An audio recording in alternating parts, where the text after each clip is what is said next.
ಪ್ರೀತಿಯ ಬಂಧುಗಳೇ, ಮತ್ತೊಮ್ಮೆ ನಮ್ಮ ಅಂತರ್ದೃಷ್ಟಿ ಜ್ಞಾನ ಪ್ರಸಾರ ಯೂಟ್ಯೂಬ್ ವಾಹಿನಿಗೆ ಆತ್ಮೀಯವಾಗಿ ತಮ್ಮೆಲ್ಲರನ್ನು ಸ್ವಾಗತಿಸಿ, ಬಂಧುಗಳೇ, ಇವತ್ತು ಬಹಳ ವಿಶೇಷವಾದಂತಹ ದಿನ. ಇವತ್ತು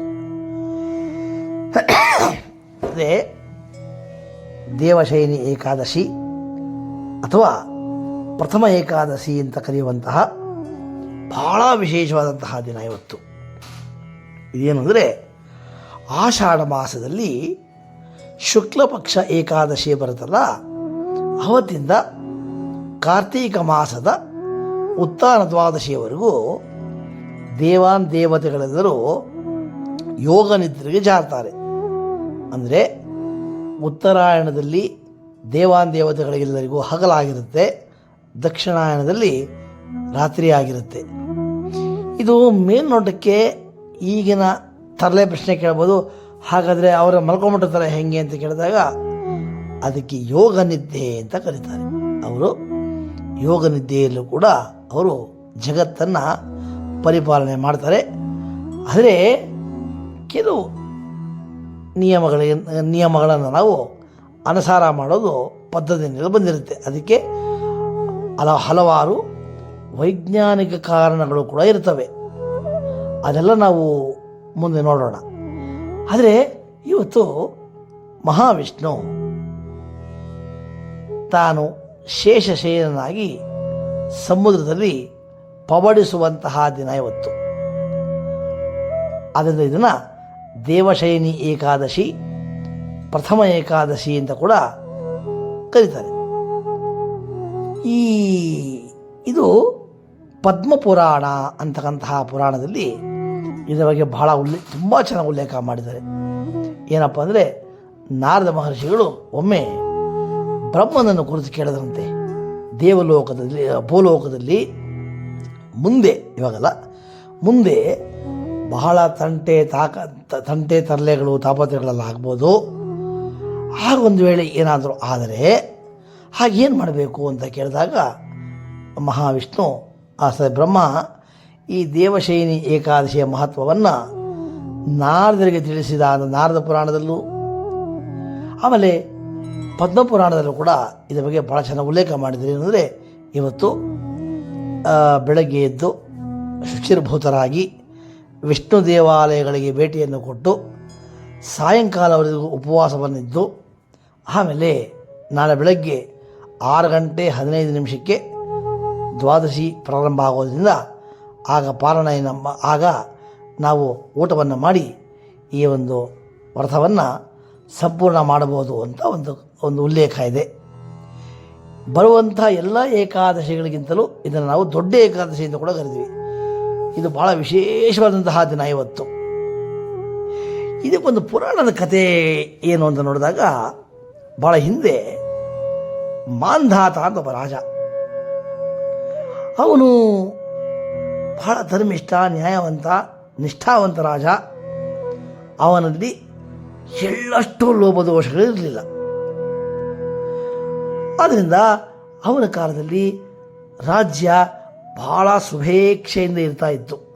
ಕಾಲಕ್ಕೂ ಮಳೆ, ಬೆಳೆ, ಯಾಗಯಜ್ಞಾದಿಗಳು, ಆಮೇಲೆ ಋಷಿಮುನಿಗಳ ಸತ್ಕಾರಗಳು, ಅತಿಥಿ ಸತ್ಕಾರಗಳು, ಸಚ್ಚಿಂತನೆ, ಸದ್ವಿಚಾರ ಎಲ್ಲವೂ ಕರೆಕ್ಟಾಗಿ ನಡೀತಾ ಇತ್ತು. ಹೀಗೆಲ್ಲ ಆದರೆ ಅದನ್ನು ಕತೆ ಅಂತ ಯಾತಕ್ಕೆ ಕರಿಬೇಕು ಅಂದರೆ, ಮಾಯಮೋಹ ಜಂಜಾಟದಲ್ಲಿ ದಿನ ಸುಮ್ಮನೆ ಹೋಯಿತು, ನಾಮವು ಹೃದಯದಲ್ಲಿ ನಿಲ್ಲಲಿಲ್ಲ, ನಿಯಮ ಬಂದಾಯಿತು ಅಂತ. ಒಮ್ಮೆ ಏನಾಯಿತು ಅಂದರೆ, ಏನೋ ಗೊತ್ತಿಲ್ಲ, ಕಾಲಕ್ರಮೇಣ ಆ ರಾಜ್ಯದಲ್ಲಿ ಮಳೆ, ಬೆಳೆ ಎಲ್ಲ ಬಹಳ ಕಡಿಮೆ ಆಗ್ತಾ ಬಂದು, ದಿನೇ ದರಿದ್ರತನ ಜಾಸ್ತಿ ಆಯಿತು. ಯಾಗಯಜ್ಞಾದಿಗಳೆಲ್ಲ ನಿಂತು ಹೋಗ್ಬಿಟ್ವು. ಎಲ್ಲರೂ ಕಂಗಾಲಾಗೋಗ್ಬಿಟ್ರು.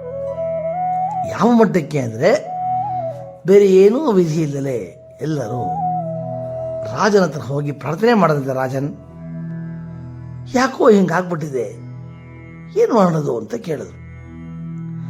ಆಗ ರಾಜ ಯೋಚನೆ ಮಾಡ್ದ, ತನ್ನ ಮಂತ್ರಿಮಂಡಲ ಸಭೆಯನ್ನೆಲ್ಲ ಕರೆದು ಆ ರಾಜ ಯೋಚನೆ ಮಾಡ್ದ. ನೋಡಿ, ನನಗೆ ಗೊತ್ತಿರಂಗೆ ನಾನು ಧರ್ಮಕ್ಕೆ ವಿರುದ್ಧವಾಗಿ ಯಾವ ಕೆಲಸವನ್ನು ಮಾಡಲಿಲ್ಲ. ಆದರೂ ಹೀಗಾಗಿದೆ ಅಂದರೆ ನನ್ನಿಂದ ನನಗೆ ಗೊತ್ತಿಲ್ಲದೆ ಇರತಕ್ಕಂಥ ಯಾವುದೋ ಒಂದು ತಪ್ಪು ನಡೆದಿರಬೇಕು. ಸುಮ್ಮನೆ ಯಾವುದು ಆಪತ್ತುಗಳು ಬರೋದಿಲ್ಲ. ಆದ್ದರಿಂದ ಏನೋ ನಡೆದಿದೆ, ಏನದ ನಂಗೆ ಗೊತ್ತಾಗ್ತಾ ಇಲ್ಲ. ಯಾರಾದರೂ ಹೇಳಿ ಅಂತ ಕೇಳ್ದ, ಯಾರಿಗೂ ಗೊತ್ತಾಗಲಿಲ್ಲ. ಇದಕ್ಕೆ ನಾನು ಪರಿಹಾರ ಹುಡ್ಕೊ ಬರ್ತೀನಿ ಅಂದ್ಬಿಟ್ಟು ರಾಜ್ಯವನ್ನು ಬಿಟ್ಟು ಕುದುರೆಯನ್ನು ಏರಿ ಕಾಡಿನ ಕಡೆಗೆ ಹೊರಟ್ಬಿಟ್ಟ. ಮಾರ್ಗ ಮಧ್ಯದಲ್ಲಿ ಋಷಿಗಳ ಆಶ್ರಮಗಳು, ಎಲ್ಲ ಋಷಿಗಳನ್ನು ಸಂದರ್ಶನ ಮಾಡ್ದ. ಅದರಲ್ಲಿ ಅಂಗೀರಸರ ಹತ್ರ ಹೋದಾಗ ಅಂಗೀರಸ ಋಷಿಗಳು ಅವನನ್ನು ಕರೆದು ಅವನಿಗೆ ರಾಜಾದಿತ್ಯವನ್ನೆಲ್ಲ ಮಾಡಿ ಗೌರವ ಸಮರ್ಪಣೆ ಮಾಡಿ ಸ್ವಾಗತ ಮಾಡಿದ್ರು. ಆಗ ರಾಜ ಬಹಳ ವಿನಮ್ರಪೂರ್ವಕವಾಗಿ ಇವರನ್ನ ಕೇಳ್ದ, ಗುರುಗಳೇ ಹೀಗಾಗ್ಬಿಟ್ಟಿದೆ, ಏನು ಮಾಡೋದು ಅಂತ ಕೇಳ್ದ. ಯಾಕೆ ಹಿಂಗೆ ತಪ್ಪು ನಡೀತು ಹೇಳಿ ಅಂತ ಕೇಳಿದಾಗ, ಮಹಾಜ್ಞಾನಿಗಳಾದಂತಹ ಆ ಕಾಲದಲ್ಲಿ ಅದೊಂದು ವಿಶೇಷವಾದ ಶಕ್ತಿ ಇತ್ತು ಅವರಿಗೆ.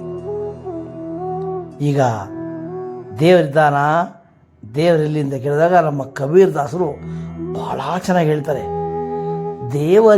ಎಲ್ಲೆನ್ನುವರು ಪ್ರಯತ್ನವನ್ನೇ ಮಾಡರು, ಸದ್ಗುರು ನಮಗೆ ಬೇಡಿಹನು ಸದಾ ಸ್ಮರಣೆ ಮಾಡರು. ಅದು ಏನು ಮಾಡಬೇಕು?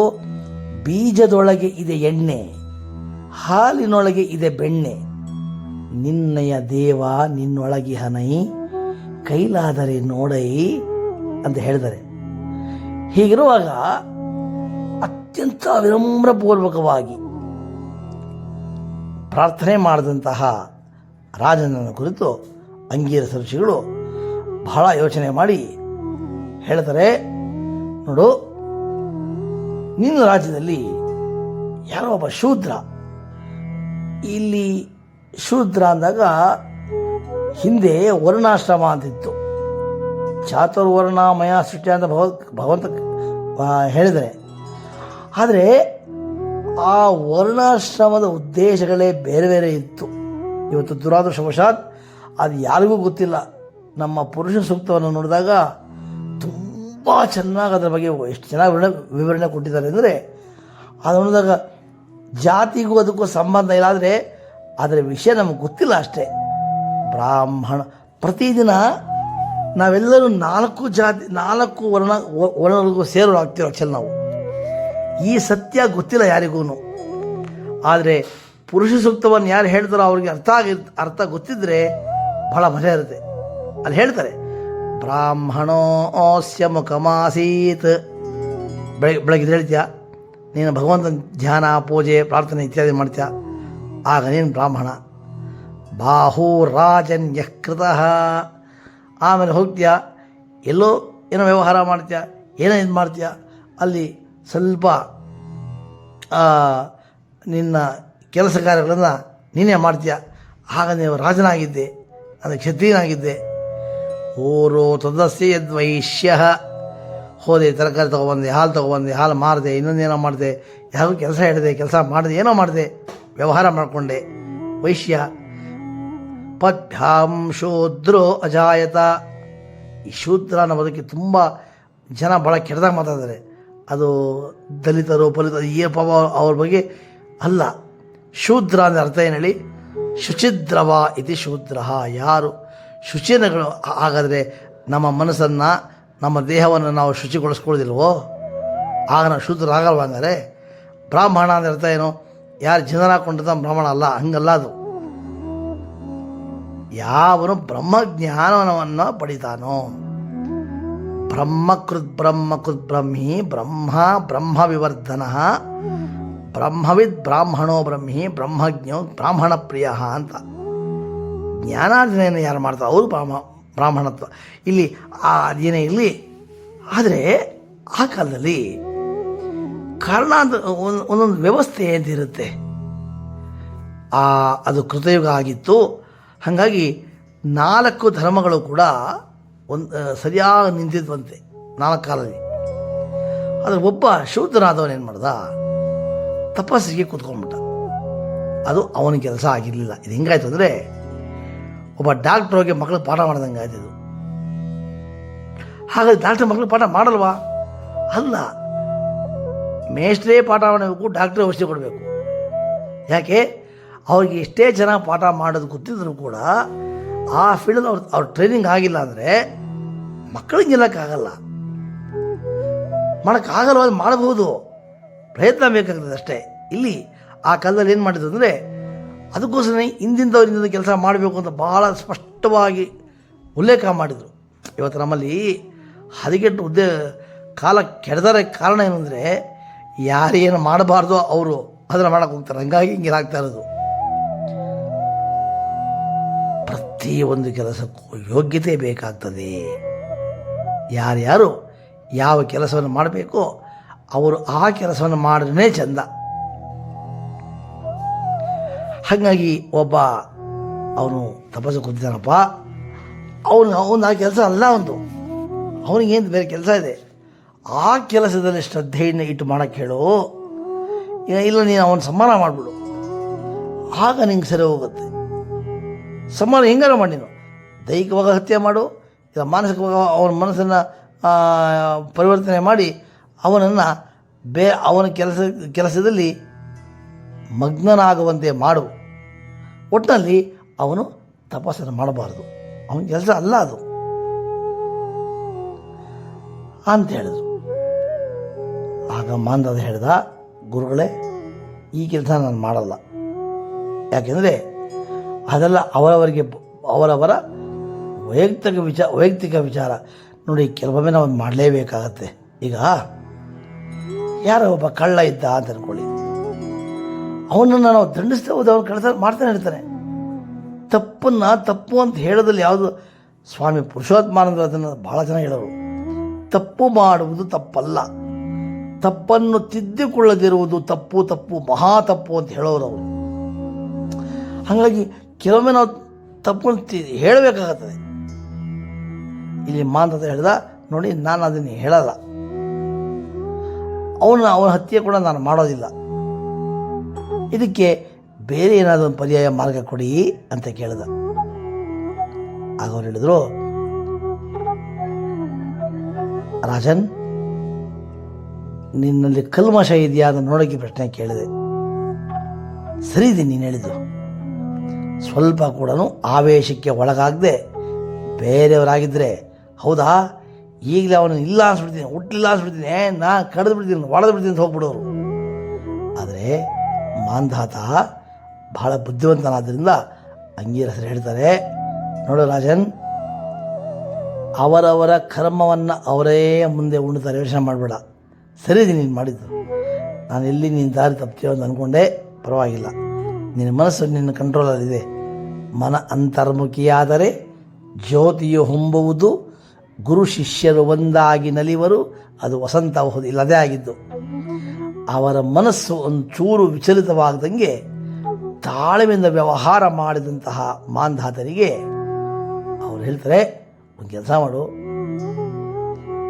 ಆಷಾಢ ಶುಕ್ಲ ಏಕಾದಶಿಯನ್ನು ದೇವಶೈನಿ ಏಕಾದಶಿಯಿಂದ ಮಾಡ್ತಾರೆ, ಪ್ರಥಮ ಏಕಾದಶಿ ಅಂತಲೂ ಕರೀತಾರೆ. ಆ ಏಕಾದಶಿಯ ವ್ರತಾಚರಣೆಯನ್ನು ನಿಮ್ಮೂರಲ್ಲಿ, ನಿಮ್ಮ ರಾಜ್ಯದಲ್ಲಿ ಎಲ್ಲ ಕೈಯಲ್ಲೂ ಮಾಡಿಸು. ಆ ಮಹಾವಿಷ್ಣುವಿನ ಕೃಪೆಗೆ ನೀವೆಲ್ಲರೂ ಪಾತ್ರರು ಆದರೆ ನಿಮಗೆ ಮುಂದೆ ಒಳ್ಳೆಯದಾಗತ್ತೆ ಅಂತ ಹೇಳ್ತಾರೆ. ಆ ಪ್ರಕಾರ ಆ ಮಾಂಧಾತ ಬಂದು ತನ್ನ ದೇಶದಲ್ಲಿ ಎಲ್ಲ ಪ್ರಜೆಗಳನ್ನು ಕೂರಿಸಿ ಆ ವ್ರತ ಮಹಿಮೆಯನ್ನು ಗುರುಗಳಿಂದ ತಿಳಿಸೋದರ ಹೇಳಿ ಆ ವ್ರತಾಚರಣೆಯನ್ನು ಎಲ್ಲರೂ ಮಾಡಿದಾಗ ಮುಂದೆ ಅವನ ರಾಜ್ಯದಲ್ಲಿ ಕಾಲಕ್ಕೂ ಮಳೆ ಬೆಳೆ ಸರಿಯಾಗಿ ನೋಡಿ, ಕೃತಯುಗದಲ್ಲಿದ್ದಂತಹ ಮಾಂಧಾತನ ಹೆಸರು ಇವತ್ತೂ ಕೂಡ ಜೀವಂತವಾಗಿ ಉಳ್ಕೊಂಡಿದೆ. ಅಂದರೆ ಆತನ ಸಾಧನೆ ಇನ್ನೆಂಥದ್ದು ಅಂತ ನಾವು ಯೋಚನೆ ಮಾಡಬೇಕು. ಎಷ್ಟೋ ಸರಿ ನಮ್ಮ ತಂದೆಯವರ ಚಿಕ್ಕಪ್ಪನ ಮಗನ ತಮ್ಮನ ಹೆಂಡತಿ ಗಂಡ ಹೆಸರು ಗೊತ್ತು, ಏನು ಸಂಬಂಧ ಗೊತ್ತಿರಲ್ಲ, ನಮಗಲ್ಲ ಸಂಬಂಧವೇ ಗೊತ್ತಿಲ್ಲ. ತಾತನ ಅಪ್ಪನ ಹೆಸರು ಅದೇ ಗೊತ್ತಿರಲ್ಲ. ಆದರೆ ಕೃತಯುಗದಲ್ಲಿ ಅಂದ್ರೇನು? ಇದು ಕಲಿಯುಗ, ದ್ವಾಪರ ಯುಗ, ತ್ರೇತಾಯುಗಕ್ಕೂ ಮೊದಲು. ತ್ರೇತಾಯುಗವೇ ಸುಮಾರು, ತ್ರೇತಾಯುಗದಲ್ಲಿ ದಶರಥ ಚಕ್ರವರ್ತಿನೇ ಸುಮಾರು 60,000 ವರ್ಷ ರಾಜ್ಯವನ್ನು ಆಡಿದಂತೆ. ಅಂದರೆ ಇನ್ನೆಷ್ಟು ಲಕ್ಷ ವರ್ಷಗಳಾಗಿರ್ಬೋದು. ಅಷ್ಟು ವರ್ಷಗಳಾದರೂ ಕೂಡ ಕೃತಯುಗ ಅಂತ ಒಂದಿತ್ತು. ಅಲ್ಲಿ ಮಾಂಧಾತ ಅಂತ ಒಬ್ಬ ರಾಜ ಇದ್ದ ಅಂತ ನಾವು ಇವತ್ತು ನೆನೆಸ್ಕೊಳ್ಳಬೇಕಾದ್ರೆ ಅವನು ಇನ್ನು ಎಂತಹ ಸಾಧನೆಯನ್ನು ಮಾಡಿರಬೇಕು. ಇದೇ ಬದುಕಿನ ಉದ್ದೇಶ, ಇದೇನೆ ಆತ್ಮ ಸಾಕ್ಷಾತ್ಕಾರ.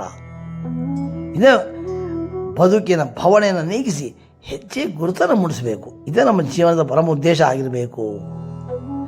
ಅದೆಲ್ಲ ಆಗಬೇಕಾದ್ರೆ ಭಗವಂತನ ಅನುಗ್ರಹ ನಮಗೆ ಅತ್ಯಗತ್ಯವಾಗಿ ಬೇಕಾಗ್ತದೆ.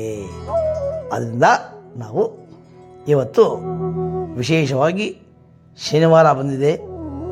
ಶ್ರೀನಿವಾಸನಿಗೆ ಬಹಳ ಇಷ್ಟವಾದಂತಹ ವಾರ ಇವತ್ತು. ಅವನು ಪೌಡಿಸಿರ್ತಾನೆ ಶೇಷಶಯನದ ಮೇಲೆ. ಆ ಮಹಾವಿಷ್ಣುವಿನ ಅನುಗ್ರಹಕ್ಕೆ ಯೋಗ ನಿದ್ರೆಯಲ್ಲಿದ್ದರೂ ಕೂಡ ನಮ್ಮನ್ನೆಲ್ಲ ಅವನು ಕಾಪಾಡೋದ್ರಲ್ಲಿ ಯಾವ ಸಂಶಯನೂ ಇಲ್ಲ ಅಂತ ಹೇಳ್ತಾ, ಇಲ್ಲಿ ಬಹಳ ಮುಖ್ಯವಾಗಬೇಕಾದ ನಂಬಿಕೆ ಮತ್ತು ವಿಷಯ ತಿಳ್ಕೊಳ್ಳೋ ತಾಳ್ಮೆ ಅಷ್ಟೇ. ದಕ್ಷಿಣಾಯಣ ಅಂದರೆ ಏನು? ಇದು ಈಗ ಈಗ ನಮಗೆ ಒಂದು 24 ಗಂಟೆ ನಮಗೆ ಇಷ್ಟ ಆಗಲು ಇಷ್ಟ ರಾತ್ರಿಯಿಂದ ಮಾಡಿಲ್ವಾ? ಹಾಗೆ ಅವರಿಗೆ ಒಂದು ಉತ್ತರಾಯಣ, ಒಂದು ದಕ್ಷಿಣಾಯಣ. ದಕ್ಷಿಣಾಯಣ ಎಲ್ಲ ಪೂರ್ತಿ ರಾತ್ರಿ. ಆದ್ದರಿಂದ ಈಗ ಈ 4 ತಿಂಗಳು ಚಾತುರ್ಮಾಸ ಅಂತ ಮಾಡ್ತಾರೆ.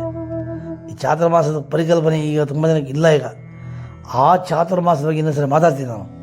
ಯಾಕೆಂದರೆ ಅದಕ್ಕೆ ವೈಜ್ಞಾನಿಕ ಕಾರಣಗಳು, ಆರೋಗ್ಯ, ಪ್ರಕೃತಿ ಇದೆಲ್ಲ ನೋಡಿದಾಗ ಭಾಳ ಚೆನ್ನಾಗಿದೆ ವಿಷಯ. ಅದು ಇನ್ನೊಂದು ಸರಿ ಮಾತಾಡೋಣ.